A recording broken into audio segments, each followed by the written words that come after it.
Hello everyone. Last video में हमने Gauss का प्रमेय पढ़ा था और उसमें उसका जो यूज था वो आज हम देखने जा रहे हैं। उसमें हमने गॉस के प्रमेय में ये पढ़ा था कि अगर हमें किसी भी क्लोज्ड सरफेस से अगर फ्लक्स निकालना है, क्लोज सरफेस से बाहर निकलने वाला फ्लक्स निकालना है, तो जो फाई है वो क्यू नेट यानी कि उसके अंदर जो चार्ज था वो अपॉन एप्सिलॉन नॉट, हम इस प्रकार से गॉस की प्रमेय को निकाल सकते हैं। क्योंकि फ्लक्स निकालना तो हम अलग मेथड से भी निकाल सकते हैं, क्योंकि फाई ई का वैल्यू तो ई इंटू डी एस हुआ करता था, इस तरीके से भी निकाल सकते हैं। लेकिन गॉस का प्रमेय क्या करता है, हमारे काम को और इजी करता है।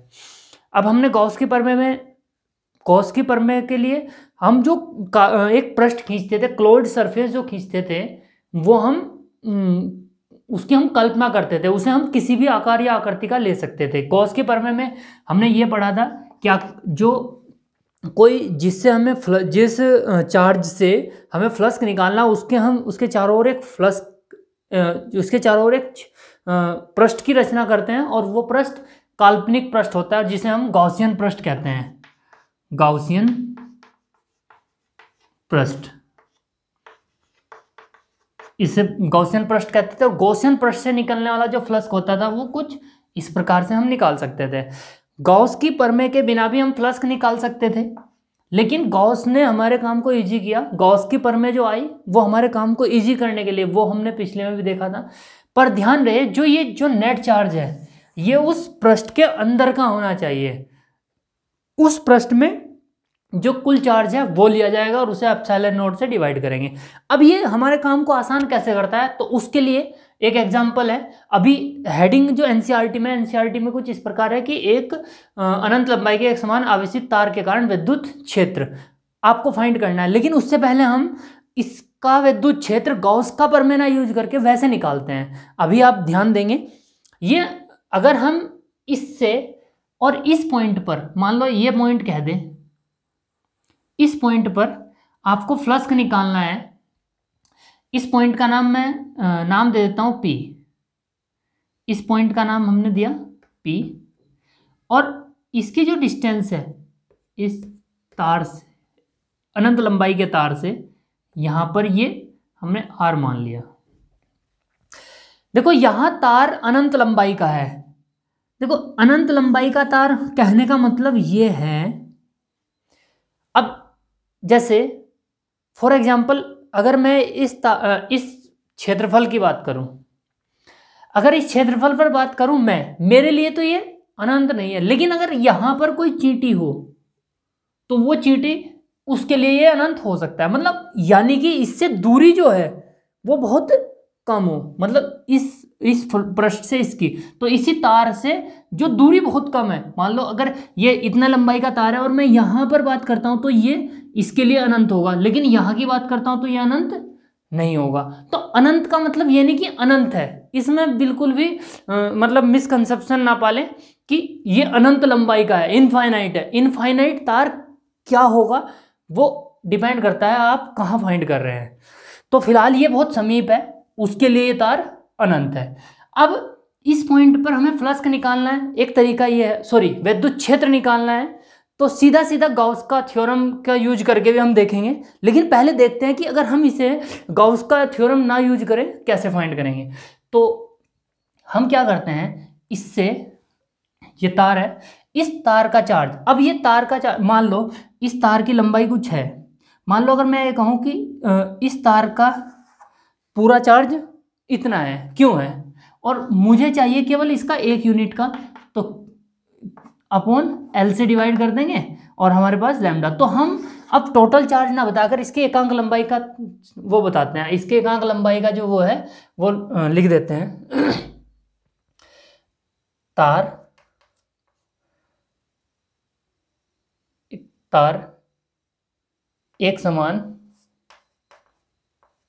एक समान रूप से आवेशित है है जिसका आवेश घनत्व, मतलब एकांक लंबाई का आवेश, जिसका आवेश घनत्व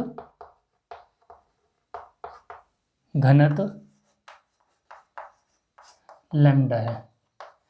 अब P मान लेते हैं कि यहां से हमने x डिस्टेंस पर, इस पर यहां एक गॉसियन मतलब एक छोटा सा टुकड़ा ले लिया इसका ये, और इतनी दूरी पर यहां ले लिया ये भी x है, या इधर भी x ही मान लेंगे। हमें इस तार के कारण इस पॉइंट पर विद्युत क्षेत्र फाइंड करना है।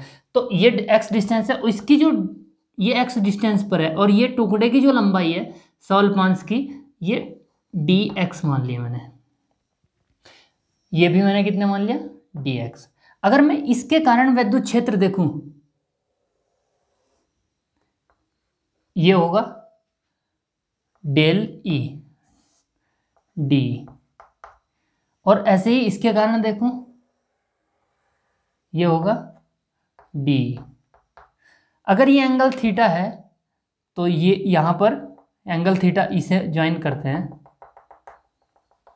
ये एंगल थीटा होगा। अब क्या करते हैं हम, मतलब इसके का मतलब ऐसे बहुत सारे टुकड़े मान लिए हमने, इसके कारण हम विद्युत क्षेत्र निकालना चाह रहे हैं। तो इसके कारण विद्युत क्षेत्र इस पॉइंट पर इस डायरेक्शन में बाहर की ओर, इस पॉइंट पर इसमें। अब इन दोनों का हम सम करेंगे, मतलब इनके कारण निकालेंगे और टोटल का निकालना है तो सब। अब देखो d का जो घटक होगा वो हो जाएगा d, इसके घटक d sine theta.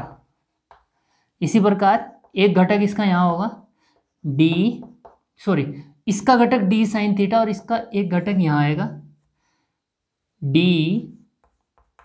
Cos theta. ऐसे इसका एक घटक होगा d कॉस थीटा, और इसका लंबवत घटक होगा d साइन थीटा।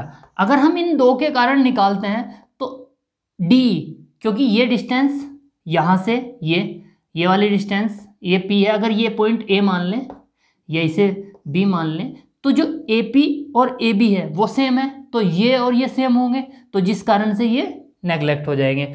तो अगर P पॉइंट पर विद्युत क्षेत्र निकालना है तो इन दोनों के कारण जो होगा P बिंदु पर dx के कारण विद्युत क्षेत्र जो होगा वो होगा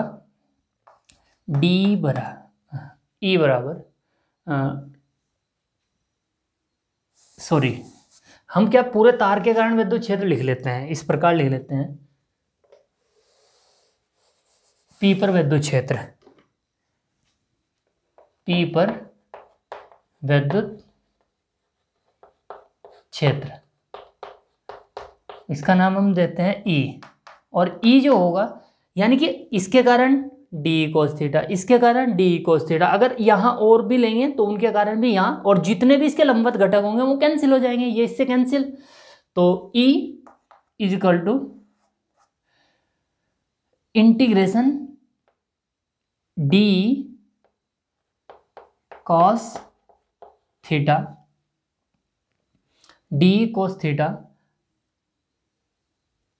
इंटू d cos थीटा, ये आएगा। अब E इक्वल टू डी का जो वैल्यू होगा, आप देखें इसके कारण, d इसके कारण है dx के, और E का फॉर्मूला होता है, देखो ये तार इनफाइनाइट है तो माइनस इनफाइनाइट से इनफाइनाइट, माइनस इनफाइनाइट से इनफाइनाइट, और d का वैल्यू 1/4 पाई एप्सिलॉन नॉट क्यों अपॉन ये वाली डिस्टेंस क्यों। अब क्यों कितना होगा, एकांक लंबाई का इसका कितना है लैम्डा, तो dx लंबाई का कितना हो जाएगा लैम्डा dx अपॉन डिस्टेंस होगी a से p तक की AP का स्क्वायर और इंटू कॉस थीटा। इस प्रकार अगर हम सॉल्व करें इसे, E बराबर 1/4 पाई एप्सिलॉन नॉट लैम्डा बाहर आएगा, इंटीग्रेशन माइनस इनफाइनाइट से इनफाइनाइट लैम्डा डी एक्स, ये तो बाहर आ गया, D x upon A P cos theta 1 upon A P. देखो ये बिल्कुल सिंपल सा गणित है, अगर ये x है ये r है तो ये जो होगी डिस्टेंस ये होगी r square plus X square, तो ये होगा r square plus X square की पावर हाफ, स्क्वायर होगा तो ये बचेगा 3, सॉरी ये बचेगा बस, स्क्वायर हो जाएगा तो अंडर रूट हट जाएगा इससे, इनटू डी एक्स है ये, यहाँ पर कॉस का, डी एक्स को बाद में लिखेंगे, इस कॉस थीटा का वैल्यू, अगर इस कॉस थीटा का यहाँ अगर थीटा है तो कॉस थीटा का जो वैल्यू होगा वो होगा आपका आर अपॉन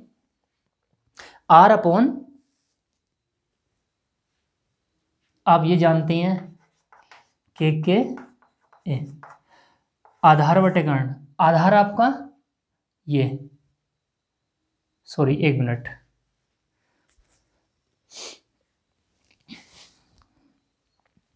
ये एंगल थीटा है, यहाँ पर थीटा है, तो ये होगा आधार और ये होगा कर्ण, तो ये आ जाएगा r अपॉन अंडर रूट, ये आपको पता ही है r square plus X square into D X. अब इसे सॉल्व करें, lambda upon 4 pi epsilon not integration minus infinite to infinite 1 upon, sorry R भी बाहर आ जाएगा, कांस्टेंट है आर, ये लिखेंगे 1 upon R square plus X square की पावर 1 और हाफ 3/2 इंटू डी एक्स। अब इस इंटीग्रेशन को सॉल्व करना है, और ये बड़ा इतना इजी नहीं है, खासकर फिजिक्स में, मैथ्स में तो इसे करते ही हैं। फिलहाल इसमें इसे सॉल्व करने के लिए हमें क्या करना है, इस x को पुट करना है कुछ, इस x को अगर हम पुट कर लें, पुट x बराबर r cos थीटा पुट कर ले, x बराबर r tan थीटा पुट कर लेते हैं हम इसे। ये क्यों पुट करते हैं ये भी बात बताता हूं मैं अभी आपको। tan थीटा, अभी हमने यहाँ पर थीटा लिया हुआ है ना, तो एक काम करते हैं, थीटा ना लेकर यहाँ पर हम फाई ले लेते हैं, tan फाई, अलग एंगल ले लेते हैं, और इसका डिफ्रेंसिएशन करेंगे तो x का हो जाएगा dx r tan थीटा का सेक स्क्वायर फाई और इंटू डी फाई, ये पुटिंग यहाँ करेंगे। और इस पुटिंग को अब ध्यान दें, अगर इनफाइनाइट है आपका x इनफाइनाइट है तो tan फाई यहाँ इनफाइनाइट रखेंगे, तो tan फाई जो होगा इनफाइनाइट, ये हो जाएगा -π/2। ध्यान देने वाली बात है, माइनस इनफाइनाइट तो बदल जाएगा -π/2 में, और इनफाइनाइट बदल जाएगा π/2 में। मैथ्स में मतलब ये यहाँ पुट करें, इनफाइनाइट tan फाई नेगेटिव है तो -π/2 और इनफाइनाइट पॉजिटिव है तो π/2। अब इसे पुटिंग करते हैं इसे, तो E = lambda r upon 4 pi epsilon naught, lambda r upon 4 pi epsilon naught -π/2 और ये π/2 1 upon r square plus x की जगह r square tan square phi, r square tan square phi की पावर 3/2 और dx की जगह r sec square phi, r sec square phi और ये d फाई, ये इंटीग्रेशन आया। ध्यान देंगे r स्क्वायर कॉमन आएगा, की पावर है 3/2, 2 से 2 यानी कि r³ कॉमन आएगा। = Lambda r upon 4 pi epsilon not r³ -π/2 से π/2 सेक स्क्वायर फाइव, एक आर यहाँ भी है तो आर स्क्वायर हो जाएगा, ये सेक स्क्वायर फाइव अपॉन यहाँ बचेगा 1 + tan² फाइव, 1 + tan² फाइव, और ये 1 + tan² फाइव होता है सेक स्क्वायर फाइव, और सेक स्क्वायर फाइव की जगह पावर कितनी होगी 3/2, ये इससे कैंसिल होगा तो सेक क्यूब फाइव आ जाएगा, सेक क्यूब फाइव, और ये डी फाइव। अब इसे सॉल्व करें आगे।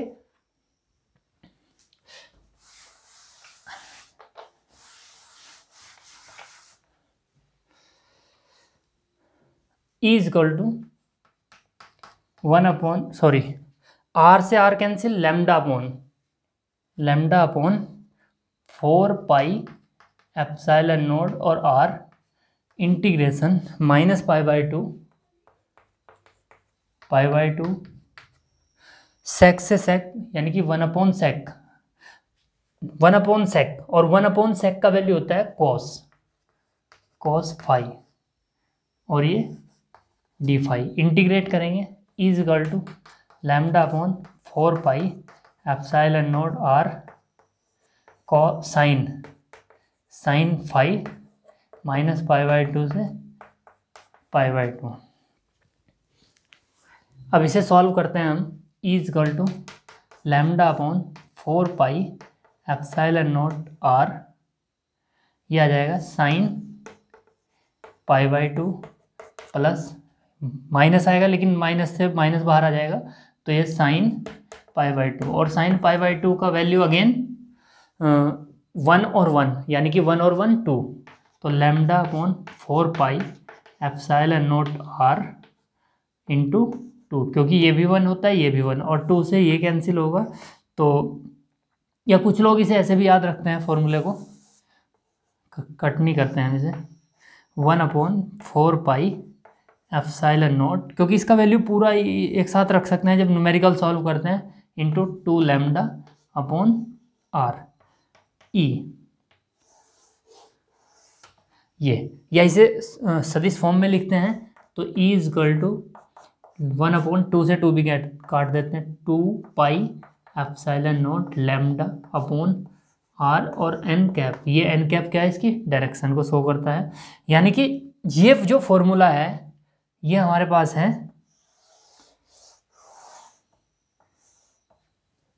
अनंत लंबाई के तार के कारण कुछ दूरी पर विद्युत क्षेत्र की तीव्रता।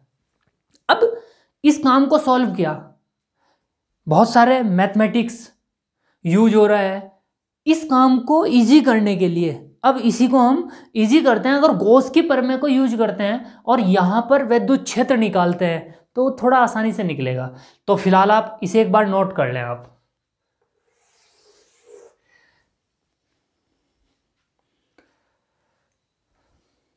मैं इसे रफ कर रहा हूँ।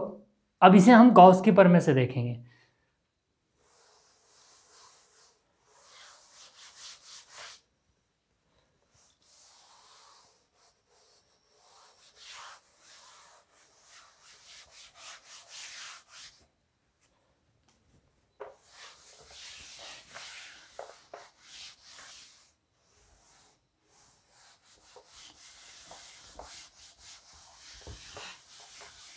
अब यही काम अब हम गॉस की प्रमेय को यूज करें तो ये है हमारे पास अनंत लंबाई का एक चालक तार है, ये मान लेते हैं हम इनफाइनाइट लंबाई का है, और ये हमें पता है कि ये पॉजिटिवली चार्ज है एक समान रूप से। वही सेम डिस्टेंस आर और ये पॉइंट P, इस पॉइंट P पर हमें विद्युत क्षेत्र निकालना है। अब हम गॉस की प्रमेय को अगर यूज करते हैं तो उसके लिए हमें क्या करना पड़ेगा, एक ऐसा गॉसियन पृष्ठ मानना पड़ेगा मतलब एक गॉसियन पृष्ठ मानना पड़ेगा, और वो गॉसियन पृष्ठ हम कुछ इस प्रकार मान लेते हैं। देखो, अगर इस पॉइंट को लेकर चले एस लाइन को तो ये कुछ एक इसके चारों तरफ क्या बन जाएगा, एक ये बेलन। ये हमने अपने आप माना है, ये जरूरी नहीं कि ऐसा ही माना जाए, एक क्लोज्ड सरफेस बनाने के लिए हमने ऐसा माना है। ये काल्पनिक पृष्ठ मान लिया जिसे हम गॉसियन पृष्ठ कहते हैं। अब इस पृष्ठ पर ध्यान से देखें, अगर इस पृष्ठ पर यहां जाएंगे, यहां पर कहीं भी किसी भी पॉइंट पर जाएंगे तो इसका एरिया वेक्टर इधर होगा विद, यानी कि एस या ds भी लिख सकते हैं, मतलब इस पॉइंट का है तो मैं ds लिख देता हूँ। एरिया वेक्टर इधर होगा और विद्युत क्षेत्र इस पर बाहर की ओर होगा। अगर हम इस बेलन के चारों ओर, इस पूरे बेलन पे जाएं, कहीं भी किसी भी पॉइंट पर जाएं, तो विद्युत क्षेत्र E बाहर की डायरेक्शन में होगा। अगर इसी प्रकार यहां देखें तो एरिया वेक्टर यहां होगा लेकिन विद्युत क्षेत्र इधर होगा E, और ये ऐसे लिख देते हैं, सेम है। और यहाँ का एरिया वेक्टर अगर बात करें इसके किसी भी पॉइंट पर, यहाँ कहीं भी किसी भी पॉइंट पर, मतलब एक बेलन के चारों तरफ किसी भी पॉइंट पर अगर हम बात करें तो उसका जो एरिया वेक्टर होता है ये S, इसे S1 मान लेते हैं, इसे S2 मान लेते हैं और इसे S मान लेते हैं पूरे पृष्ठ पर। अब अगर इसका पूरा पृष्ठ पर देखा जाए, अगर यहाँ से देखें तो वृत्तीय पृष्ठ से, सॉरी हाँ वृत्तीय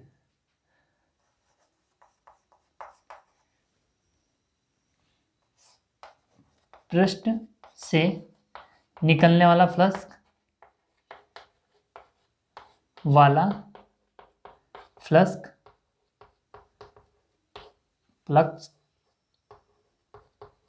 फाई, इसे 1 मान लेते हैं। E S cos 90, तो फाइनली ये 0।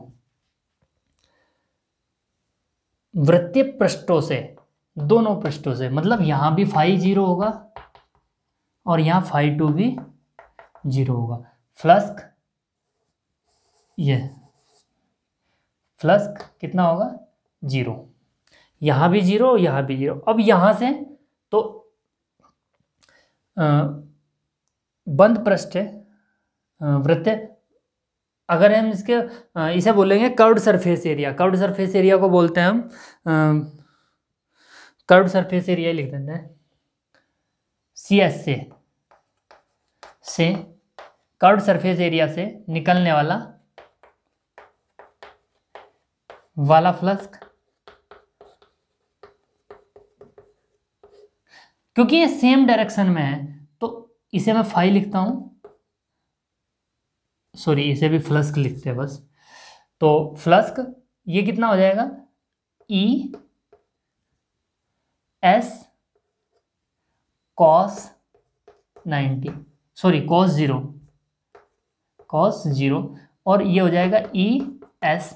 और इस S की बात की जाए, मान लेते हैं कि ये यहाँ से यहाँ तक हमने कितनी लंबाई का माना था, L लंबाई, तो ये हो जाएगा E इंटू 2πRL, ये फ्लक्स निकला। तो कुल फ्लक्स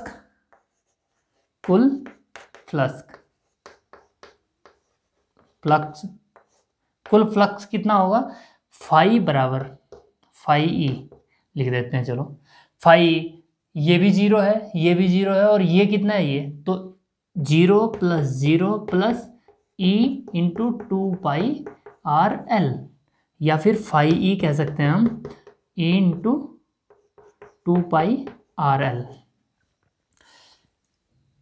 फर्स्ट। अब अगर ध्यान दें, इस जो काल्पनिक पृष्ठ माना था इसके अंदर चार्ज कितना है, इसके अंदर इसकी लंबाई L है और एक लंबाई का लैम्डा था, तो टोटल गाउस की परमे से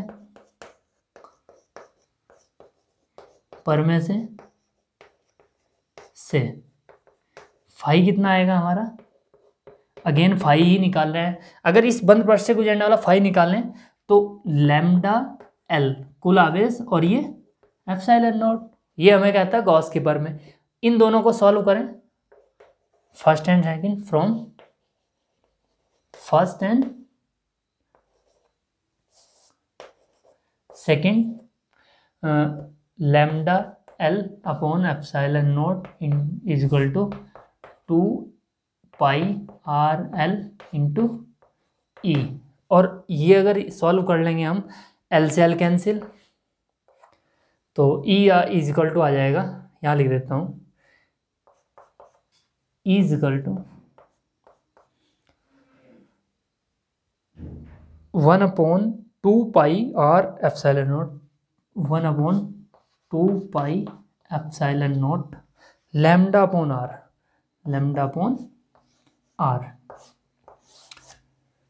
ये हमने इस प्रकार निकाला। अब जो हमने पहले किया था उसमें हमें इतना कैलकुलेशन करना पड़ा, मैथमेटिक्स लगाना पड़ा, और इसमें हमारे पास सिंपल है। एक बार इसे अगर ध्यान से समझेंगे आप इस प्रकार, रफली, कि इस प्रकार हम कर सकते हैं कि ये वायर है, पॉजिटिव चार्ज है, एक काल्पनिक पृष्ठ हमने मान लिया, इस पॉइंट से जाते हुए, इस पॉइंट से जाते हुए, और ये।